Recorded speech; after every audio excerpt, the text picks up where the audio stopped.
Season 2 is here and the new character look insane. Even the freaking new A-rank panda is cooking with his kit. Also, a big thing to discuss, the banner we got for the upcoming 2.0 patch. Zenless Zone Zero devs are literally stocking up with the characters in the banner. We got 3 badonkadonks waifu and a daughter. Honestly, this lineup is just insane. So, for people that are new here, we're gonna do our usual format where I'm gonna do the rerun first and then we're gonna talk about the new characters later. Disclaimer, I'm not gonna talk much about the new characters kit in detail because we don't have much to go around other than what devs said in the special program.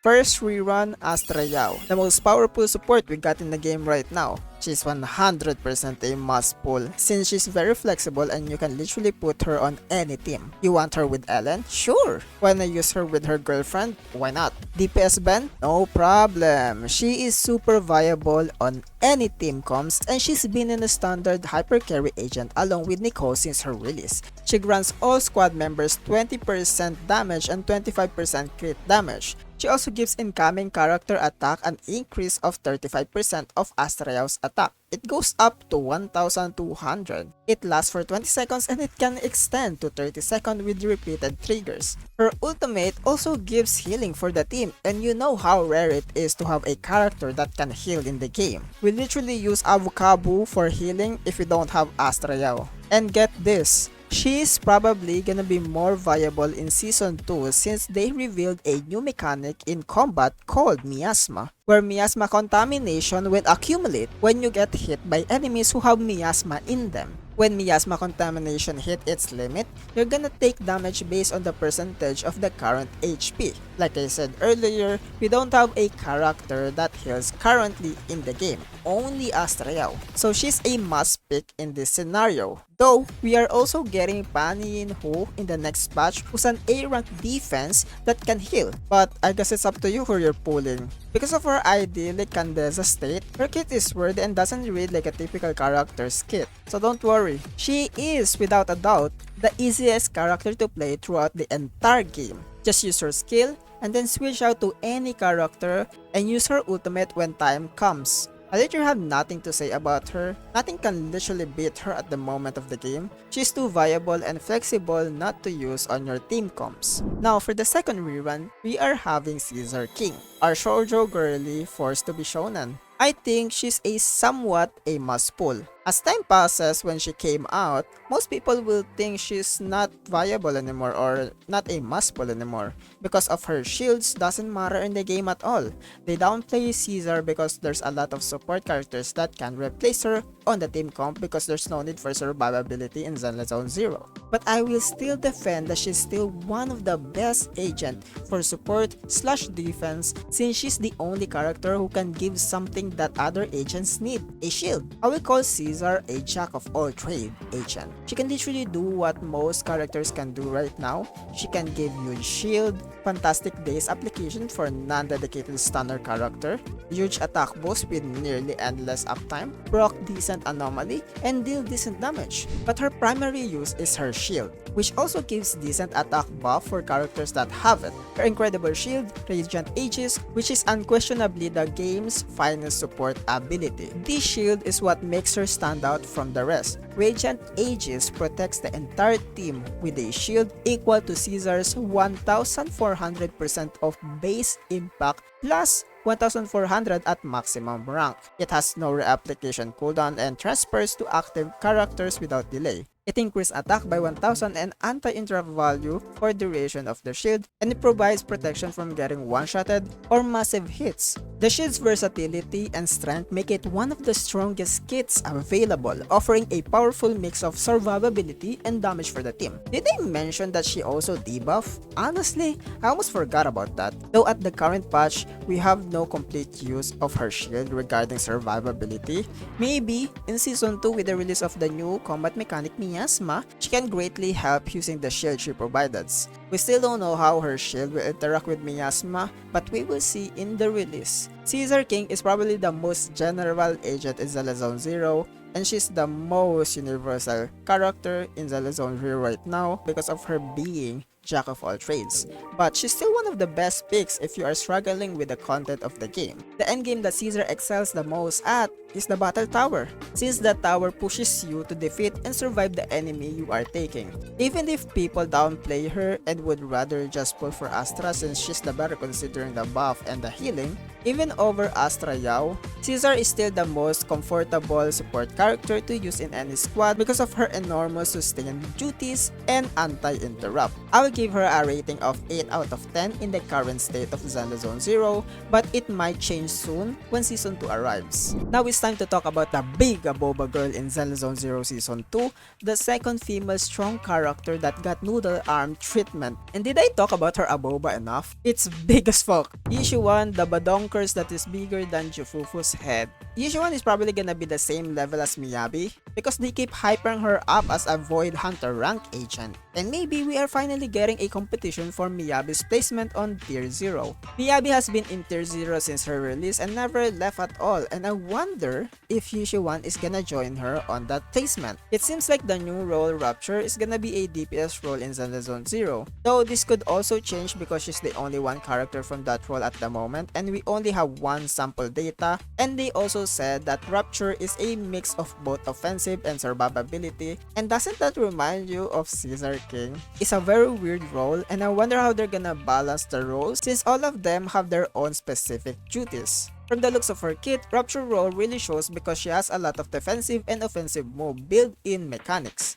She has a unique dodge when using EX. She also has defensive stance by holding EX, and it seems like she has a lot of anti-interrupt in her kit. Her whole defensive kit is basically a perfect timing hit, which reminds me of a parry counter. Now for the offensive side, she relies a lot on Rapture offensive mechanic, which is Sheer Force, a new separate stat for Rapture agents. Sheer Force increases sheer damage, and Rapture agent have a portion of their attack converted to Sheer Force. Also, sheer damage for some reason ignores defenses. And I don't know if this means that you cannot use Nicole on Yi Xuan because she ignores defense already. To add on that, Yi Xuan can somehow convert her HP into sheer force. So you can basically convert a lot of sheer force from both of her attack and HP. If you just heard that, it basically means that she's an OP Rapture agent. Honestly, just learning more about her, she's becoming more and more insane. She also have another unique element that is a branch of ether element called Auric Ink. To simply put, using this new element, you need to trigger corruption by accumulating Auric Ink anomaly buildup.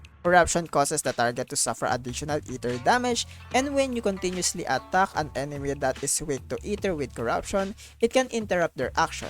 This is crazy. Additionally, Yi Xuan has a bar called Adrenaline, and you can build up this bar and use her ultimate. Yes, you heard that right. It's not only her decibel that can activate her ultimate. Oh my god, what the heck is wrong with this character? She basically uses the technique points she got from the adrenaline bar to use the first ult, and her decibel ult or her second ult is very different from the first ult from technique points. When you activate the decibel ult, it evenly distributes the squad's HP among the agent, additionally attacking the enemies with lethal strike, meaning that Yi Xuan have two different ultimate modes. Just like Evelyn, but the different animation of ult does different things. I know it's a lot of stuff to think about, but holy, I'm exhausted already learning more about her kit. There's more about her kit, honestly, but I'm freaking tired, so I'm just gonna give her 10 out of 10 guess rating just because of how crazy her whole kit is. At first, I thought it's gonna be an easy explanation, but holy, I didn't expect how lengthy the process is gonna be. Special mention, by the way, for YINHU. Bro is a best in slot support for her. Not really support, but defense. Panda gives sheer force boost based on Panda's attack, and Bro debuff also, and can make his debuff duration longer. What the heck is wrong with this new faction, honestly? They are too OP. Now for the last character that I've been waiting for. Fufu, my tiger daughter that I need to protect, even though she doesn't really need protection. Fufu is a fire stunner that is honestly have a cute and goofy kit. She basically does the meme. Every time she deals a huge daze. She does this with her friend Hu Wei, who is somehow a popcorn maker robot artifact, and bro can attack on field without Fufu? I don't know what's happening at this point. When they attack, she will accumulate might and momentum to deal fire and physical attack. When her bar reaches its limit, she will literally pop off and bonk the enemies with Hu Wei. And for some reason, popcorns will also explode to deal a big daze on the enemy. And if you still have some might on the bar, you can change to other agents. Fufu will stay on field and spin to attack the closest enemy and literally throw hot popcorn on them. Okay, honestly, I don't know what Zenless Zone Zero is cooking at this point. How is like a popcorn can like deal daze damage to the enemies? Honestly, I don't know anymore. Just let them cook literally. When you activate her chain attack, she will give all the agent Tiger Roar effect that increases their crit damage and the damage dealt with chain attacks and ultimates. She's super good with the agents like Evelyn that utilize chain attack to deal damage, and agent that uses ultimate multiple times like Yi Xuan. Speaking of ultimates, did you know if you partner her up with attack and rapture agents, her maximum decibel of all characters in the squad will be 4,000 instead of 3,000 decibel? And if attack and rapture agent uses ultimate, she will give them a certain amount of decibel instead of starting from 0. Crazy, bro. What the heck is wrong with these characters? This faction is literally crack as heck. Fufu's kit is literally a cat on crack, which is probably called Tiger. Literally comparing lighter to Fufu, she's more flexible than my dude, bro. She can work with most DPS characters other than Anomaly, and I think this is fair since if they let Anomaly join, Fufu and Miyabi will be an insane tag team. Just look at her kit and compare it to other stun characters. She have the potential to be a tier 0 stunner just based on what she gives for your squad. But I will give my daughter a slight sus because we still don't know how good she is on stunning the enemy, because mostly that's what stunner role does. I will give her a guess rating of 8.99 out of 10. Almost 9, but I still need to see more. That's all the characters that are gonna be on the banner for Zenless Zone Zero version 2.0. To give a brief opinion and explanation for these characters, Astra is 100% someone you need to get since she's very universal as a character in support. We all know the value of support in these games are at all-time high, so getting her will always be a good decision for your account. For Caesar, she's not 100% must pull at the moment of the game, and I still don't know how she will work with the new combat mechanic in Season 2. So it is a hard decision if you will pull for her or not. The deciding factor will probably be seen at the release of the patch, and also how she will benefit from your account if you are struggling with the game and your characters. She's a very comfortable pick and comfortable character to use, so there's no losing if you will pull for her honestly. I've been using her since she got released, and I stopped using her because she makes the game easy with her shield. You're basically immune if you have her shield, and she makes characters that don't have anti-interrupt great. Now for Yi Xuan. Yi Xuan is someone like Miyabi where there's no losing if you pull for her. She's probably gonna be as strong as Miyabi, but we need to see it when she got released. The new role is strong as fuck, and if she's not at the same level as Miyabi, she will probably be the next Miyabi when it comes to damage. Just reading all her kits, I can already sense how she will shake the meta, especially for future Rapture agents, because of the role itself seems OP as heck. She's 100% must pull. Lastly, for my daughter Fufu, I have a biased opinion, so I think she's a must pull, but she's great as heck. We still need to see her stats if she can be compared to other stunners, but overall the value she gives for the team is not something you should turn your head to. If you didn't pull for lighter this patch and you want something almost the same and very universal for your attack and rapture DPS, she's 100% a must pull. She's very good with Evelyn and also 100% good with Yi Xuan. Now special mention for my boy Pan YINHU. Honestly, if you're gonna skip Yi Xuan and Astra, at least get some copies of Panda since you're gonna pull for future Rapture agent. She's a good defense slash support for them since she buffs Shield Force and also can sustain your characters, giving them heals, which is very good for the new Miasma mechanic. And of course, I always say this to players who ask me who to pull. Pull for the characters you like, but make sure you invest in them and not just throw your pulls on every character without planning and thinking who to pull. Investing and thinking is really needed for a gacha game. Spending recklessly and being greedy might lead your account to get ripped. Thank you guys for watching. Let me know down below what you think and your pulling plans in 2.0. Like and subscribe if you don't want me to curse your pool session. Bye!